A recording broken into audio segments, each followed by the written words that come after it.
Hi, I'm Dr. William Bukowski. I'm a professor in the psychology department of Concordia University in Montreal in Quebec. I'm also a member of the Center for Research in Human Development. I'm a developmental psychologist.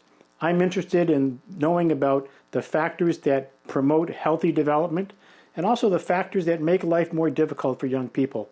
In my lab with my students, we study the features and the effects of children's experiences with their age mates, with their peers, with their friends, other children in their class. We want to find out how these experiences promote well-being, and also we want to try to find out what aspects of friendship and peer relations are important to minimize the risk that some children experience. Today we're going to talk about some projects that we've done that are relevant to the present moment. Many people in Canada, North America, Europe, elsewhere in the world have been in a quarantine situation. More than a month, 6, 7, 8, maybe 9 weeks. Some children may be going back to school soon.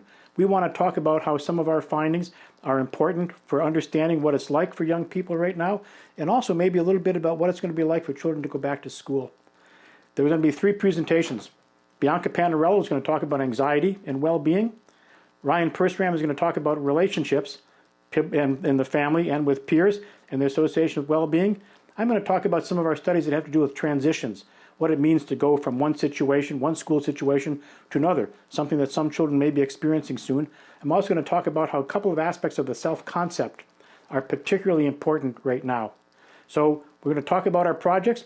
I think that these will be useful for school-age children, their parents, perhaps their teachers, regardless of where you are. I hope that you enjoy these things. Hey, one thing I want to mention is this. The lockdown started in China in early January and continued for 50, sometimes 60 days.